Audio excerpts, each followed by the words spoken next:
एक बार आप सभी का फिर से स्वागत है हमारे इस नई क्लास में। आज की जो क्लास होने वाली है क्लास 10th साइंस की होने वाली है, जिसमें हम पार्ट 4 की बात करेंगे, जिस पार्ट का नाम क्या है, कार्बन तथा उसके यौगिक। इस क्लास को शुरू करने से पहले मैं इतना आपसे कहना चाहता हूं, अगर आपको हमारी ये क्लास जो है अगर आपको समझ में आए, जितना मैं आपको पढ़ाऊंगा अगर समझ में आएगा तो प्यारा सा कमेंट कर दिया करो। उसके बाद मुझे फिर रिस्पांस मिलेगा, फिर ऐसी ही क्लासेस में आपको प्रोवाइड कराते रहेंगे। तो चलते हैं क्लास को शुरू करते हैं रविवार धमाका में। तो क्लास को शुरू करेंगे। सबसे पहले अब आपको समझाना चाहते हैं जो पाठ है कार्बन तथा उसके यौगिक है। पाठ का नाम क्या है? कार्बन तथा उसके यौगिक। तो मेरे प्यारे बच्चों, तो सबसे पहले हम कार्बन तथा उसके यौगिक में कार्बन की बात करते हैं। तो ध्यान दीजिएगा, सबसे पहले कार्बन होता क्या है? तो कार्बन एक महत्वपूर्ण तत्व होता है, यानी ये ऐसा तत्व है जो हमारे जीवन में बहुत ही महत्वपूर्ण होने वाला है। और ये तत्व कह सकते हैं 118 में एक तत्व कार्बन भी है। इसको दिमाग में रख लेना। मतलब पृथ्वी पे जितने भी तत्व विद्यमान है 118, उसमें से एक तत्व क्या है? हमारा कार्बन। अब इसको और समझते हैं। कराइए, जो कार्बन के जो होता है ये दो प्रकार से हो सकता है। एक होता है शुद्ध रूप, जिसको हम लोग बोल सकते हैं तात्विक होता है। दूसरा का होता है संयुक्त रूप, जिसको हम बोल सकते हैं जब यह कार्बन किसी अन्य तत्व के साथ में क्या होता है? सम्मिलित हो जाता है, उसी को क्या बोलते हैं? संयुक्त बोलते हैं। दूसरे तत्वों के साथ मिलकर उसका मतलब वही होता है। उसके बाद क्या होता है? कराए, ये कार्बन जो होता है दोनों रूपों में पाया जाता है। इसके बाद जो समझते हैं इंपॉर्टेंट चीज क्या है हमारे सामने है, क्या? गतिविधि, जिसको हम क्रियाकलाप भी कह सकते हैं। तो मेरे प्यारे बच्चों, क्रियाकलाप क्या होता है एक एक चीज समझते हैं। जैसे इसमें पहला प्रश्न क्या कह रहा है? कह रहा है आपने घर की वस्तुओं की सूची, कह रहा है अपने घर की वस्तुओं की सूची, क्या अपने घर की वस्तुओं की सूची बनाइए और सोचिए वह किस पदार्थ से बनी है। यानी आपके घर में जितना कुछ भी वस्तु है सबका क्या करना है? एक सूची बनाना है। उसके बाद आपको सोचना है कि ये जो वस्तुएं हैं वो किससे बनी है। अब इसके बाद क्या है? कह रहा है आपके आसपास की अधिकतर वस्तुएं कार्बन के यौगिकों से बनी होती हैं। यानी आपके जो घर होता है, घर के आसपास में जितनी भी वस्तुएं आपको दिखाई देती है, अधिकतर वस्तुएं किस चीज की बनी होती है? कार्बन का बनी होती है। किसकी बनी होती है? कार्बन की बनी होती है। उसके बाद लास्ट में जो दिया गया है इसको समझते हैं। लास्ट में क्या दिया गया है इसको समझना जरूरी है। कह रहा है जैसे भोजन किससे बना है? तो मेरे प्यारे बच्चों, भोजन भी कार्बन से बना हुआ है। यानी भोजन में क्या होता है? भोजन में भी कार्बन होता है। कपड़े जो बनता है इसमें भी कार्बन पाए जाते हैं। जो दवाइयां होती है इसमें भी कार्बन पाए जाते हैं। जो पुस्तकें होती है इसमें भी कार्बन पाए जाते हैं। जो लकड़ी होती है इसमें भी कार्बन पाए जाते हैं। जो प्लास्टिक होती है इसमें भी कार्बन पाए जाते हैं। मेरे प्यारे बच्चों, ऐसे बहुत सारे वस्तुएं हैं जिसमें कार्बन पाए जाते हैं। इसीलिए सबसे पहले आपको हमने बताया कि ये महत्वपूर्ण है। कार्बन एक ऐसा तत्व है जो हमारे जीवन में बहुत महत्वपूर्ण है।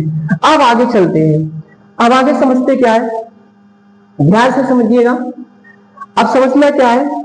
सबसे पहले जैसे दिया गया है सजीव और कार्बन, इसमें दो चीज समझना है, सजीव और कार्बन। सजीव क्या होता है? जितने भी पृथ्वी पर जितने भी जीव विद्यमान है या है सभी क्या होते हैं? सजीव होते हैं, यानी सभी जीव। कार्बन तो समझ ही रहे हो क्या कहता है, समझना। सबसे पहले समझना क्या है? तेरा सभी पौधे और जीव जंतु कार्बन पर आधारित होते हैं। यानी मेरे प्यारे बच्चों, सभी पौधे जो है, जो जीव जंतु है, जिसको हमने आपको बताया क्या सजीव होता है, ये सब किस पे आधारित है? ये सब मेरे प्यारे बच्चों कार्बन पर आधारित है। किस पे आधारित है? ये कार्बन पर आधारित है। मेरे प्यारे बच्चों, अगर आपको हमारा ये क्लास अच्छा लग रहा है प्यारे से कमेंट कर देना। उसके बाद क्या लिखा है समझना। ये हमने बता दिया सजीव और कार्बन। मैंने आपको क्या बताया मेरे प्यारे बच्चों? सभी पौधे और जीव जंतु क्या होते हैं? कार्बन पर आधारित होते हैं। किस पे आधारित होते हैं? कार्बन पर आधारित होते हैं। दूसरा समझते हैं क्या कह रहा है? कार्बन युक्त। मेरे प्यारे बच्चों कह रहा है कार्बन युक्त पदार्थ जलाने पर, यानी कह रहा है मेरे प्यारे बच्चों की जितने भी कार्बन वाले पदार्थ होते हैं अगर उनको जला दिया जाए तो क्या होता है, तो जलाने पर क्या होता है इसको समझना है। कह रहा है किसी कार्बन युक्त पदार्थ को जलाने पर कार्बन डाइऑक्साइड गैस यानी CO2 बनती है। यानी आप किसी भी कार्बन युक्त पदार्थ को जलाएंगे उसमें क्या होता है, कार्बन डाइऑक्साइड गैस उत्पन्न होती है या बनती है। तो मेरे प्यारे बच्चों आज के बाद दिमाग में नोट कर लेना कि जितने भी कार्बन वाले पदार्थ होते हैं जिसमें कार्बन मिला रहता है अगर उसको जलाते हैं तो कौन सी गैस प्राप्त होती है, तो कार्बन डाइऑक्साइड गैस प्राप्त होती है। मेरे प्यारे बच्चों कौन सी गैस प्राप्त होती है, कार्बन डाइऑक्साइड प्राप्त होती है। इसको आप दिमाग में नोट कर लीजिएगा। इसके बाद आगे समझते हैं। क्या प्रकृति में कार्बन, यानी प्रकृति में कार्बन की कहानी क्या कह रहा है समझना।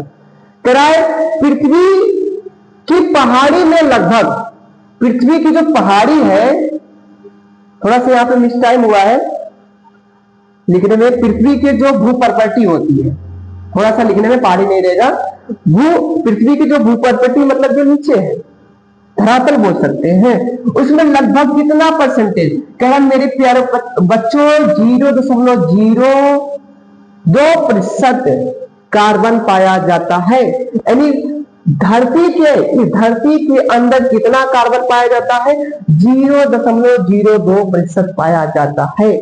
अब इसके बाद वायुमंडल यानी धरती के ऊपर वाले भाग में वायुमंडल में लगभग ये कितना परसेंटेज पाया जाता है मेरे प्यारे बच्चों, 0.03% कार्बन डाइऑक्साइड यानी CO2 उपस्थित होती है।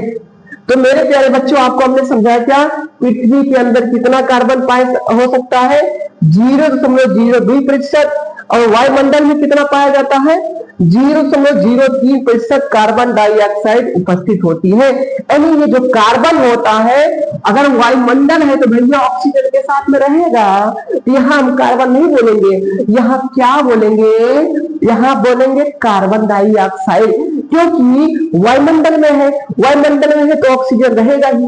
तो ये बात समझना। अब इसके बाद थोड़ा सा आगे चलते हैं और सभी मेरे प्यारे बच्चों प्यारा सा कमेंट करके बता देना कि आज की पहली क्लास है, यूट्यूब की पहली क्लास विज्ञान की क्लास आपको कैसे लग रही है। पहली क्लास हमारी है साइंस की।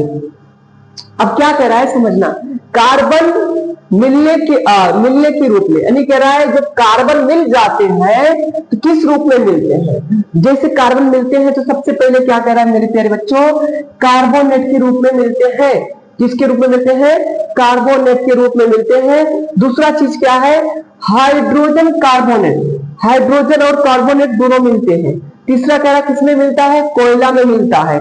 चौथा कहां मिलता है, पेट्रोलियम में मिलता है। यानी यहां पर क्या होता है, कार्बन पाए जा सकते हैं, इसमें कार्बन मिले रहते हैं। अब मेरे प्यारे बच्चों क्या कह रहा है, सोचिए, कह रहा है सोचिए, कह रहा इतनी कम मात्रा में होने के बावजूद कार्बन इतना महत्वपूर्ण क्यों है। मेरे प्यारे बच्चों आप भी सोचो कि ये जो कार्बन है इतना कम मात्रा में 0.02% होने के बावजूद भी ये इतना महत्वपूर्ण क्यों है। इस अध्याय में हम कार्बन के गुणों का अध्ययन करेंगे। यानी अब अभी तो हमने सिर्फ डेमो समझा, भी तो वही सब चीजें समझे, बेसिक चीजें। अब हम आगे इस पाठ के बारे में बताएंगे। तो मेरे प्यारे बच्चों पाठ पढ़ने से पहले आप लोग प्यारा सा कमेंट कर देना, क्योंकि मैं क्लास तभी चालू करूंगा जब आपका रिस्पॉन्स जैसा रहेगा।